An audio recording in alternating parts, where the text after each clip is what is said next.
Welcome guys, gals and non-binary pals to this week's episode of Buffy Boys, your weekly review of Buffy the Vampire Slayer from a queer, literary and feminist perspective. I'm one of your hosts, Joel, and with me as always is my allergic co-host. Brian, hi. How are you doing? How's the hay fever? I don't think it started yet, actually. I just wiped a bunch of dust off my foot, so that's probably why I sneezed. It's cresting. I can see the storm is brewing. It'll happen soon. Hopefully the inability to go outside will help not trigger too much. I'm getting a sense memory, actually, as I'm looking at the being window. Outside? No, not actually specifically not of being outside. I'm looking out and seeing a lot of people on the balcony, but it's reminding me a lot of when you would be inside as a kid during the summer. Either you've gotten in trouble and you're not allowed to go outside, that happened to me, or if you're sick and everyone outside is playing, and it was really kind of like, oh, everything outside seems nice and full of ice cream, and here I am recording a podcast. Yeah, sure. How's your week been, Joe? It's been consistent. Okay. It's been fairly consistent. I am. Have you shaved your head? Have you gone blonde, or have you started a sourdough starter? You've restrained me from the first two. I am lucky enough that you are able to maintain me in some kind of respectable hairography. I do have on my to-do list to look up how you could do a sourdough starter. I heard you watching videos about it earlier. I did watch a video about sourdough earlier on. It's true, yeah. And Joshua Wiseman as well, right? Yes, that's a knife guy, isn't it? He does knives amongst many other things. He's mostly a bread guy, I think. Bread, yeah, that would be appropriate, yeah.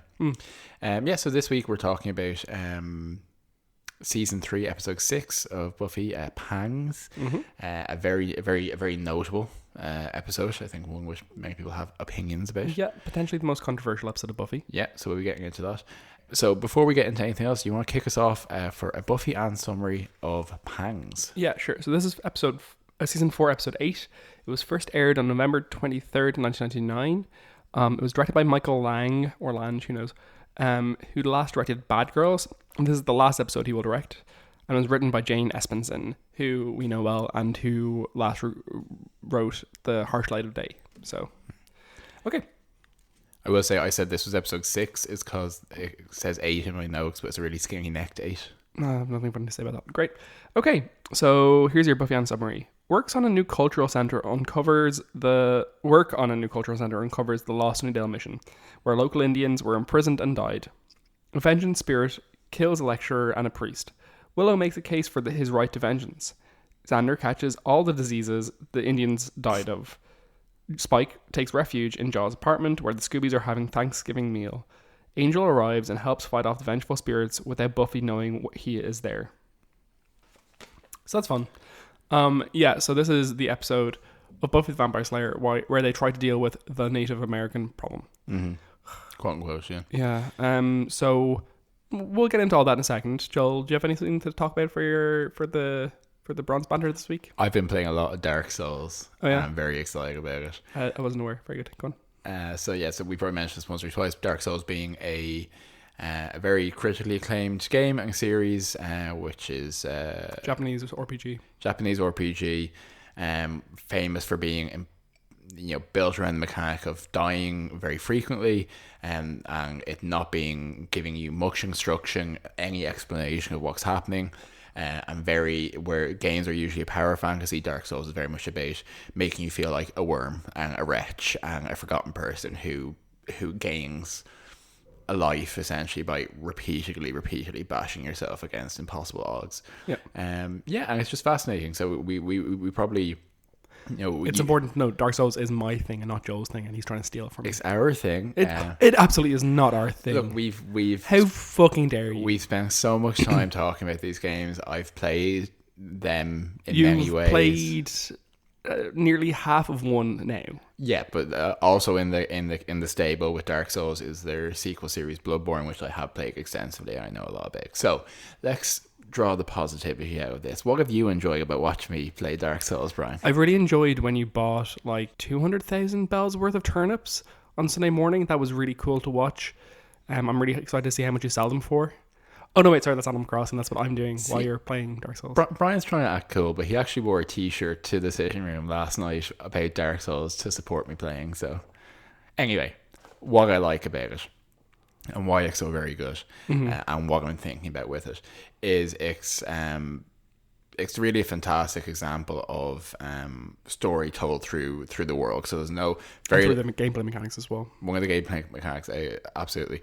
There's very little text in it. It's a little bit obscure. Part of that, I think, is translation, but also specifically that all these different parts of history have been meshed together in this like unknowable ball, and you're getting information from the description on the inside of a ring, or from the shape of a room that looks like a room you found somewhere else, and you're trying to piece all this together. It's kind of a half-remembered dream. Hidetaka Miyazaki, who directed the games, and he directed the first Dark Souls, the third Dark Souls, Demon Souls, Sekiro, and Bloodborne. He didn't do Dark Souls 2, which is why Dark Souls 2 is bad. But he specifically had this experience when he was younger. I might have spoken about this actually on the podcast before, where he used to read fantasy novels when he was quite young, but his English that were written in English or were translated badly from English. And essentially what his experience would be that as if, you were only getting at any given point maybe 80% of the story or even less, and you had to kind of fill in the gaps yourself. So, you could maybe imply a lot of story from all this missing information, but and he tried to replicate that in the structure of Dark Souls, where essentially what he did is it feels like just like large swathes of the story have been wiped away, but did actually exist at one point, and you can kind of get the memories of what might have been that from indications of names and consistent repetition of names in association with where an item is found and stuff like this, and it's a really, really stunning story design. Yeah, and the world is very much designed in such a way that most games, as I said, are power fantasy. To say this is the way you're meant to go, this is how you're meant to do it. The world is actually built around you being able to achieve this. Whereas in Dark Souls, the city you're in is not built for your quest, so you're kind of climbing along the sides of buildings. All the doors are locked. You're coming up through sewers, through ways you're not meant to go. You're kind of climbing on the structures to get to a place that the world isn't built to support in a way. And a lot of modern gameplay is kind of built around this kind of reactive AI and this really kind of like integrated approach to things. Whereas one of the things that makes Dark Souls so memorable is that the enemies are always in the same place. They always react in the same way. And what initially seems punishingly difficult, as you learn those patterns and you train yourself to react in a certain way, you become able to do it. It's a psychological experience, I think, as a game, rather than just, okay, I'm just going to sit down, knock this out. And a lot of games have tried to replicate the Dark Souls formula since, and it's become one of those foundational games, and they often do it by just artificially making things difficult, as in, well, that person has just far more health or damage than you, so that's why you lose. And that is not the Dark Souls thing. Very much just that initially it seems impossible, and as you master it, you feel that growing power of it's starting to work. You're starting to think in the appropriate way. So it's just really fascinating, and it's very pensive as well. I find it's a very sad game. It's a sad game. It's why I kind of decided to, as I said, I played bits and pieces. I've gotten certain distances in it before, and I've certainly watched you do a lot of it. But why I wanted to do it during the kind of period we're in now is it is a meditative process. It's an exercise in patience in many ways, and one in kind of just slowly, methodically managing yourself, managing what you're doing, and slowly making progress, which I felt was quite appropriate. So yeah, it's something that I'm going to be doing this for a few weeks yet, I think. But it's very exciting. So yeah, if there is anyone who hasn't had the opportunity to punish themselves with Dark Souls, I think now it might be a good time to revisit some of those old classics. Okay, so Pangs is a mess. In this episode, what happens is that Xander breaks ground on a construction for a new cultural center, and unwittingly releases a vengeance spirit, is what they call it, I believe. He then gets very sick from this. Xander does. And the vengeance spirit starts cutting off people's ears and specifically hunting down the Scooby gang.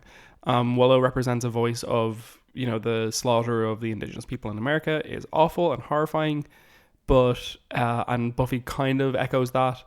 But as Giles and Spike specifically are against that, they think that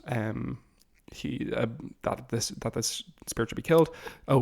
Spike has arrived very hungry to the door of Giles to be let in to be fed, which is great. Angel is lurking around in the background because of some reasons, and in the end they kill the Indian spirit. So I suppose the Native American. No, the vengeance spirit. Okay. So there's a lot of obvious reasons why this is problematic, and this is actually, I think, is worth noting.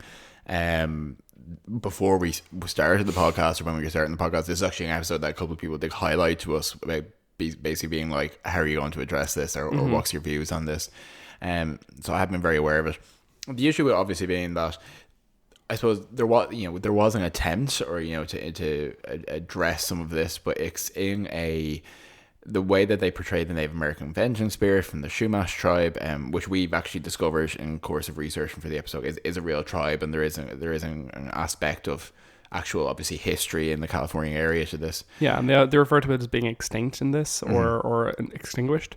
There are about 3,500 people still in the tribe, in the community. So there is an attempt. But really, the portrayal of the Native American spirits is quite stereotypical, quite formulaic. There's a lot of kind of wind instruments whenever they appear. There's while they're trying to, I suppose what's missing here is that usually Joss Whedon's shows and the way they portray them rise above and are fully cognizant of the tropes that they're integrating, whereas this, even though they're addressing like, this isn't Custer's Last Stand, this isn't the Wild West, there is still a touch of they're writing from within the trope. They don't move the dial, far enough on it. Like, even when you have Willow as the voice of really kind of a slightly stereotypical 90s, early 2000s kind of, vegetarian, eco-warrior, apologist, feminist kind of thing, where she's saying, it's really terrible that Thanksgiving isn't a great celebration. It's portrayed as that her viewpoint is one of many valid viewpoints. And also there is that kind of friends-like approach of, well, her views are very extreme, in the sense that she says that she kind of got them from her mother, who we've seen before as a college professor, and is very academic, very liberal in that respect, doesn't celebrate Thanksgiving, doesn't celebrate Columbus Day, sees them all as colonialist, whitewashing essentially. And Willow been like, yeah, she actually has a line where she says, yeah, she is kind of overdoing it, or it's a bit overwrought. I thought it was overwrought, and then I was like, that seems like a strange phrasing. But it's overwrought, but she kind of does have a point. It's like, no, she definitely has a point. That's the middle ground. It's not the far left on it. Yeah. And I think part of the issue with it as well is that they use the Scooby Gang to display a plurality of viewpoints that I don't think objectively they would have. Like, sure. In terms of Giles, like, he refers to them kind of incorrectly as Indians.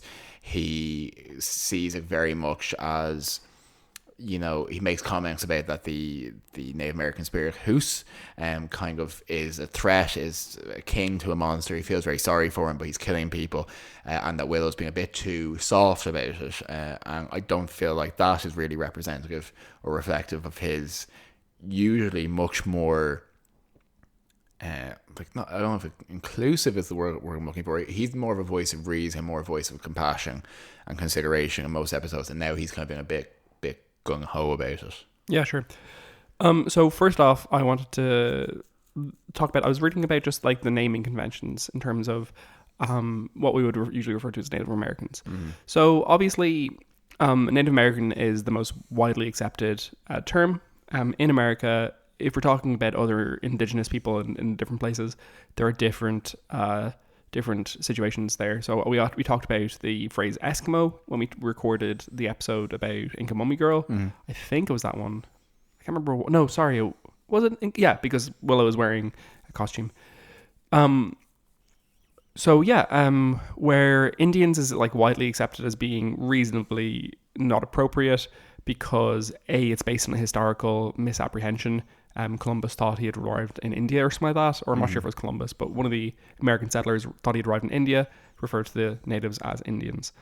Where some people feel like that, and other people other Native American people feel like if I'm going to have to speak English anyway, I'll use the phrase that's the oldest, and is, they're all stupid no matter what. The phrase Native American, it was coined by the US government. It's not one that was proffered by Indigenous people in America. So there's a crappy history with that too, but ultimately it is the most widely accepted one.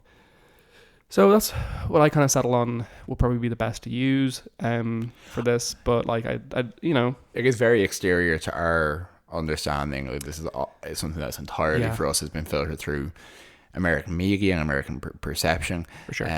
So I think, and obviously it's not our history, but it's something that it is actually, I think, much later in life you realize how much of, say, I don't know, Simpsons that you might have seen when you were younger, or cartoons kind of present a very inaccurate portrayal of how widely accepted and how blameless and unproblematic things like the Pilgrims and Thanksgiving. Yeah, for sure. It's crazy how much glorification there is of Pilgrim times in America, whereas realistically it was a genocide.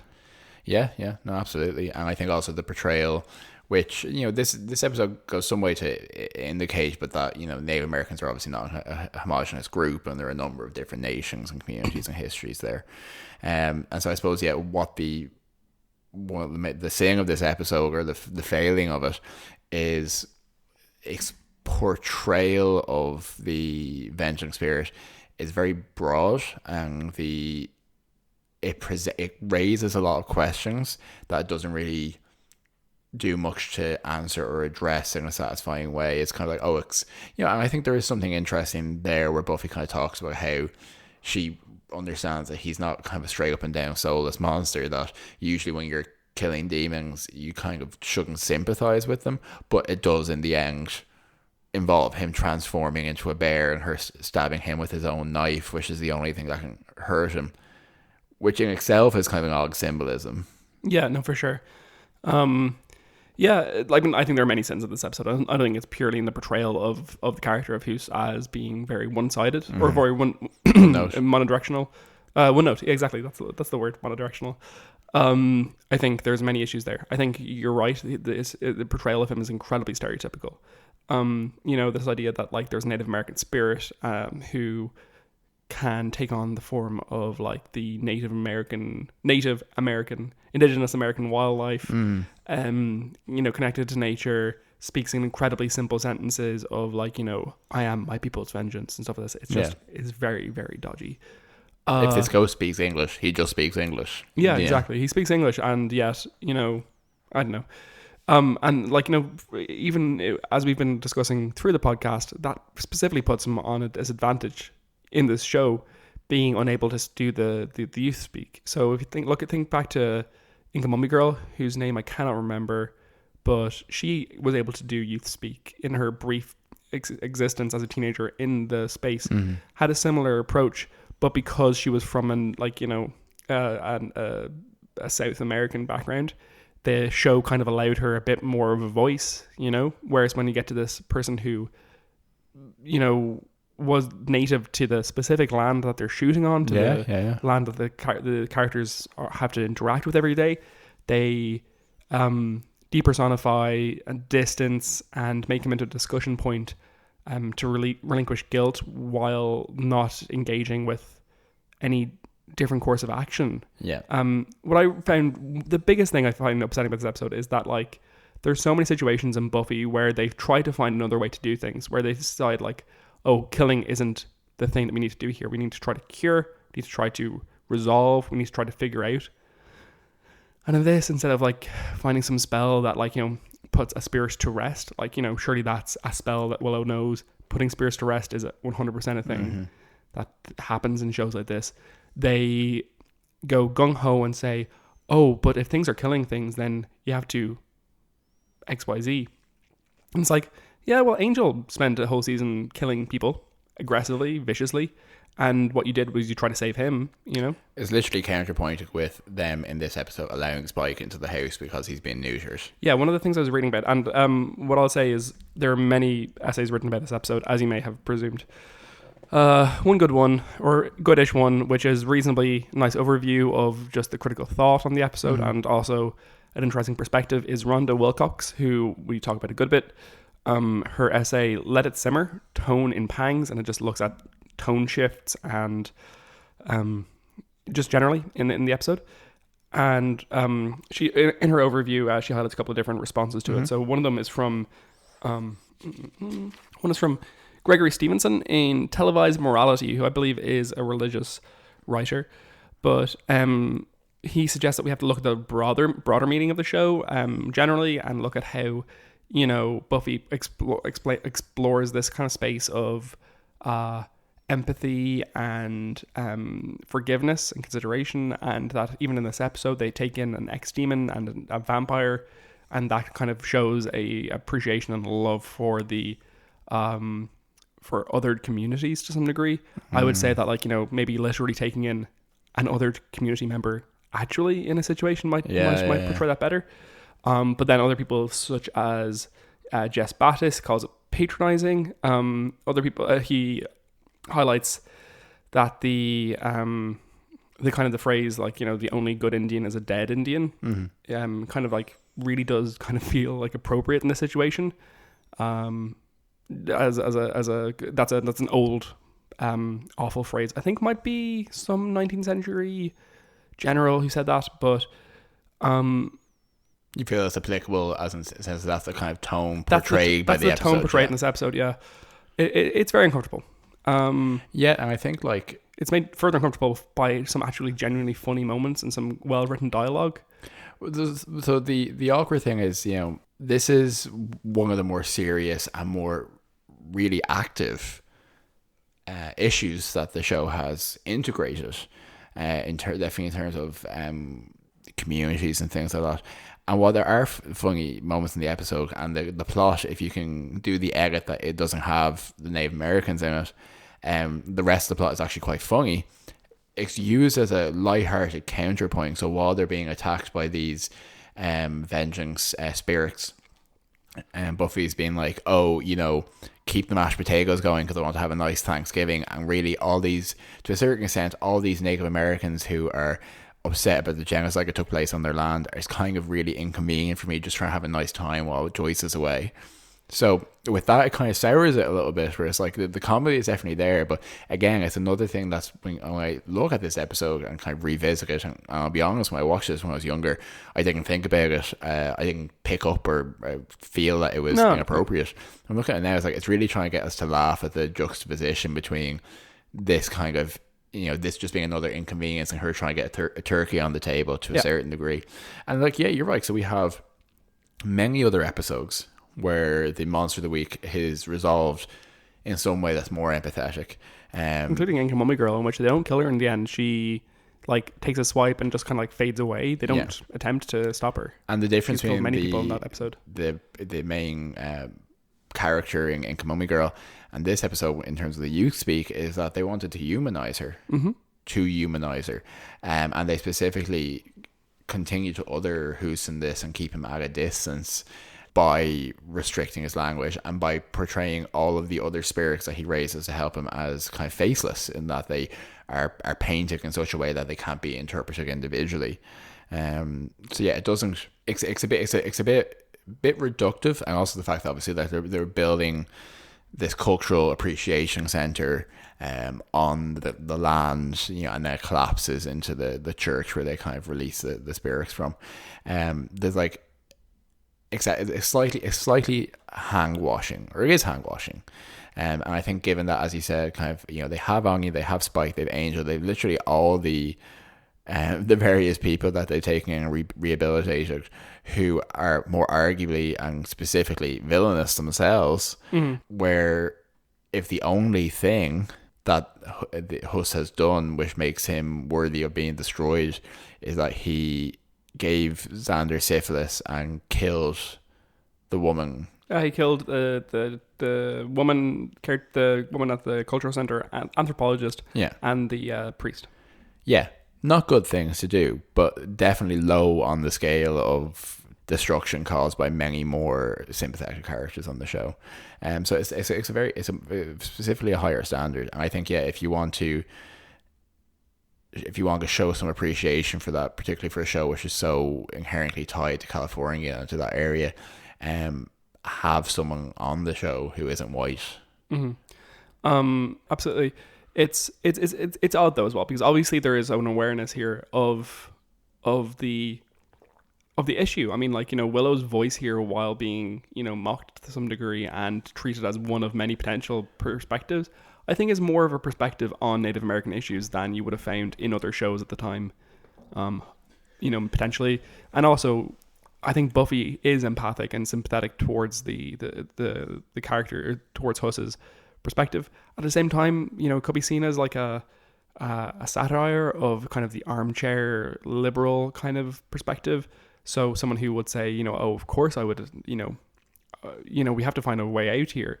And then, kind of that being dealt with pragmatically by Giles, who says, sure, I have sympathy for the guy, but also he's killing people, so he has to be stopped.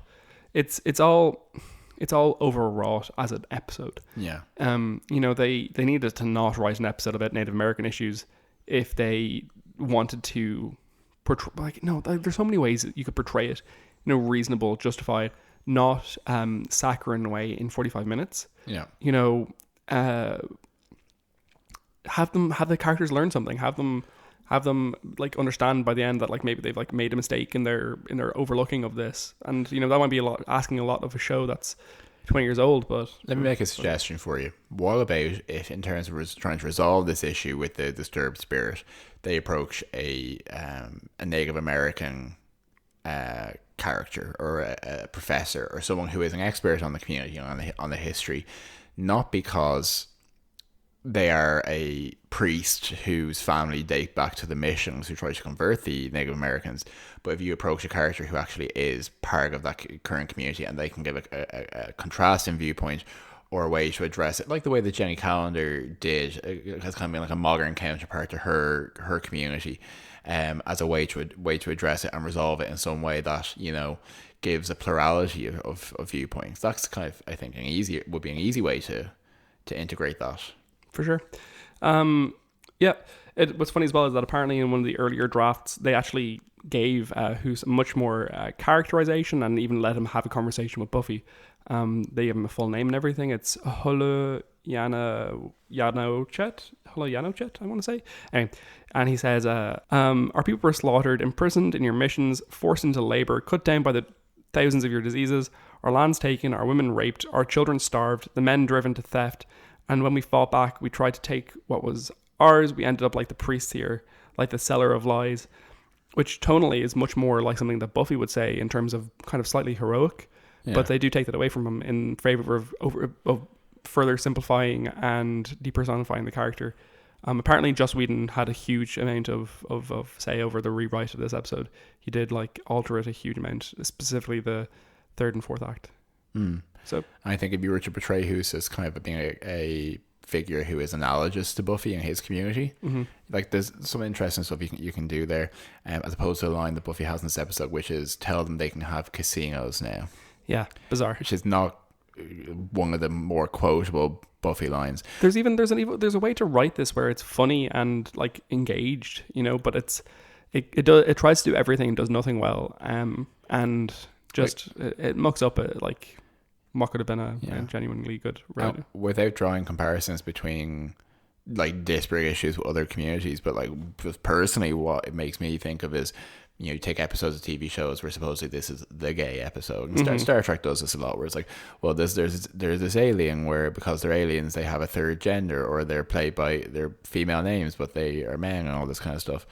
Male actors under the alien makeup, and that's the gay episode, and we tried and we did our best, and it's like, yeah, okay, so I meant to like take this ham-fisted representation, which as you pointed out might have been more of an attempt than a different program, but I'm kind of taking the crumbs here, whereas now in 2020 it's just like, well, you can just have gay characters on your show, and and then I'm more present in that way. So yeah, if you want to look at a good representation of Native American perspectives, go watch Westworld, that episode of season 2, which name I can't remember, but which was really good. Oh, we don't remember the names of Westworld episodes. I know the name of the episode that was released this week, which was genre. Yeah, because it was relevant. It's true. We watched it last night. So can we just talk briefly, just before we I suppose move deeper into patrolling, just about what the positives in the episode were, because there were some positives. Yeah, it was funny in the non-problematic areas. It was funny. they introduce kind of concretely Spike into the cast with this mechanic or this concession of him being neutered. We get a lot of kind of, there's an amazing shot of him basically being a little matchstick girl because he, with his blanket over him, because he can't get any blood to eat, and then he looks, kind of like shivering in the window at a family of vampires, like killing a person as if he's like watching a happy family having a Thanksgiving dinner. I'm like, oh, it's so cold, so I just want to kill. It's very, very good. It's pretty funny. He has a fantastic energy in every scene that he's in. So yeah, I quite enjoyed that, and I think this is a good episode for Xander and for Anya as well, just in terms of that Xander's character. I just think I think of this episode a lot when I think of him having texture that isn't around him being whiny or rude. It's like, okay, well, he actually he's doing construction work, he's starting to do something a bit more independent. I think it's good for him. Sure, yeah, definitely. One interesting thing is that this show seems to have a real obsession, or Joss Whedon does potentially, with Robert Frost. So Riley quotes a Robert Frost poem briefly at Buffy about home being where they have to take you in. So that was funny. There you go. Oh yeah, and this episode as well, it kind of continues that theme that we touched on last week of science versus magic, because at one point Willow is talking about how she wants to cure Xander, but do so through magical means, and this kind of conflict of modernity and spirituality, where modernity kind of like breaks in on this kind of spiritual space in an inappropriate way. It's an interesting thing, and it's a theme that will continue through the season. What do you think were the pangs of the title? Hunger pangs. Of who? Of Buffy, because she's trying to have a turkey, of Spike because he is desperate for food, and I think obviously the thematic kind of like the pangs of the like the emotional aftershock of the land being haunted, as it were. Guilt pangs, absolutely. It's definitely like pangs of guilt is an appropriate phrase there, because it's funnily enough, because like pangs are sporadic, brief, and immediate, but then fade away. Yeah, very poignant. And it's something we've mentioned previously, but most relevant for this episode is that one of the most prevalent thing in the American horror genre and thematically is this fear of the land being haunted, and it being because it's stolen. Because it's stolen, and because that trope of Native American burial grounds, like when you think about the amount of horror where it's like, oh, well, this horrible thing happened to you because you buried on a Native American burial ground, you get disturbed it. There's rarely that second half of that question where it's like, and why were they angry? Yeah. There's never really that necessary that integration of, and they're angry because you killed them. It doesn't quite get there. Yeah. The only time I ever found myself not able to not laugh in the library was reading House of Leaves, where there's a part in House of Leaves which is one of the best it's probably the best horror book ever written, and definitely worth a read. But at one point, they're researching what might have happened that made this house quotation marks haunted / fucked up. And they go to a researcher and they're like, okay, so was this the site of some murder? And they're like, no. And they're like, was there some like extraterrestrial event that happened here? And they're like, no. And they're like, where was there some Indian burial ground that might have been here? And they're like, no, we checked it out, nothing like that. I found that just uproariously funny. That is specifically the thing in Poltergeist, isn't it? That thing? I'm not sure if it's a Native American burial ground. I felt like it was. I feel like that's where I get the trope from in my brain. Potentially, or maybe it's definitely a grave of some sort. Or potentially it's from a Simpsons episode that, like, because there is a Simpsons Halloween episode that riffs off of Poltergeist. That might actually be what I'm thinking of. Yeah. Okay, so we want to move forward towards Z-dusting. Yeah, sure. I can do that accent. Actually, half German. Okay, Buffy Bits, but not really Buffy Bits. But lots of threshold imagery in this episode. So, Spike looking through that window.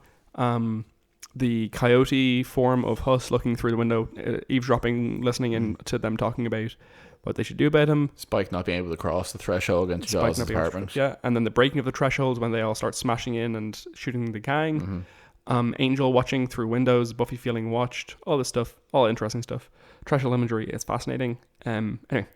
Okay, actual Buffy bits. So one Buffy bit I had was that the Wikipedia page for this episode actually has a reference. One of the references that it uses is to a Slayerfest 98 episode. Oh, really? Very Because cool. it was a Jane Espenson interview, I think.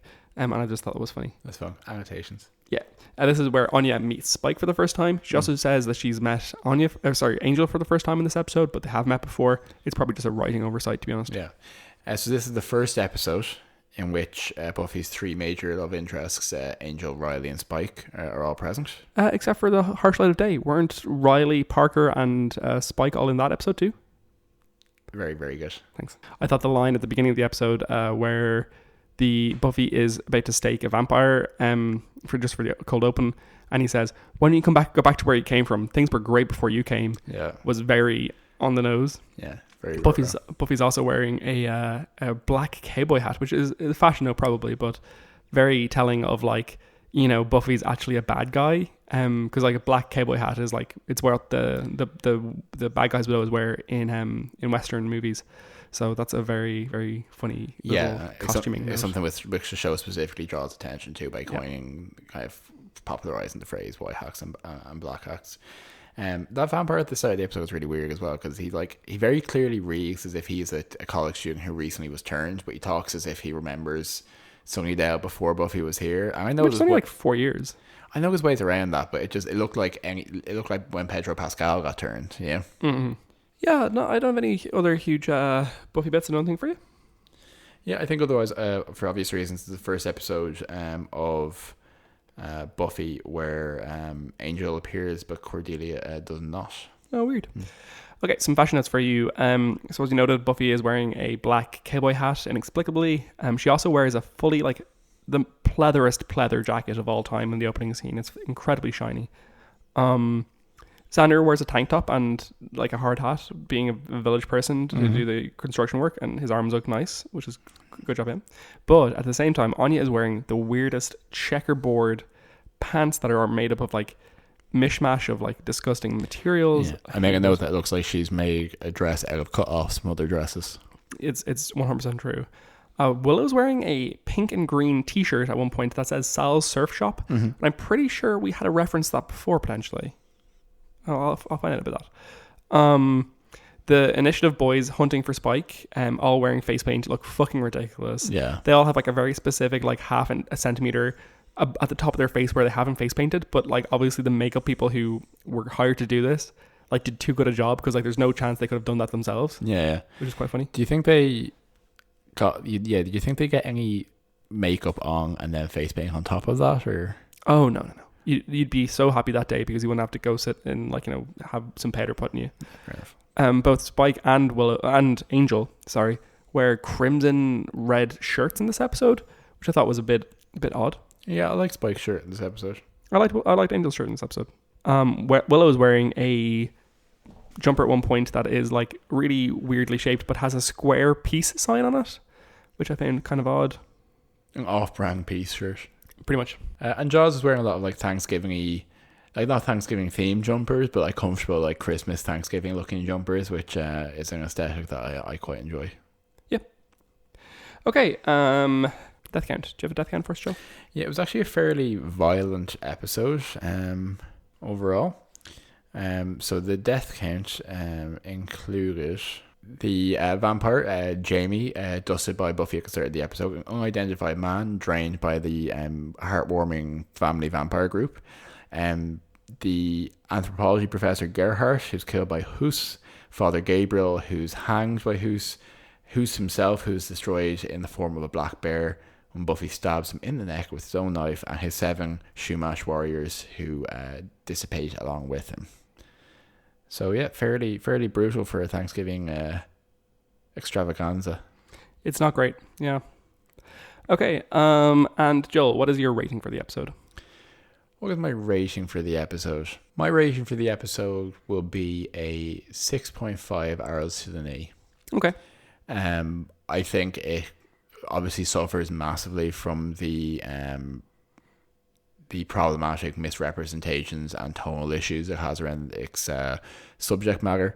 I think otherwise, I actually think it's quite a good episode structurally, character-wise, in terms of I really enjoy the Spike stuff. I think Riley comes across very well. I think the angel aspect is interesting. I like the setting in Giles' house, and I like a lot of the aesthetics. A lot of the pieces in the box are there. I just don't necessarily like what they painted with it. Sure. Okay, I'm probably going to give it 5.8 patriarchs out of 10.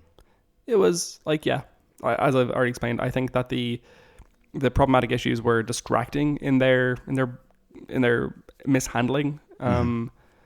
And yeah, but otherwise some genuinely funny moments and some good dialogue throughout. Yeah, there's some weird shaky cam in the episode too, which I found kind of unusual. And then at the very end, there's a scene where basically Xander lets loose that Angel had been there because they were hiding it from Buffy the whole time. Yeah. And they use an incredibly wide Frasier angle to show like all of them reacting to from Buffy's perspective, showing all of them looking at her as he's just let this loose, and it's very funny. As if she's being tied to a chair or some kind of cannibal's family dinner. 100%. That's exactly what it looks like, yeah.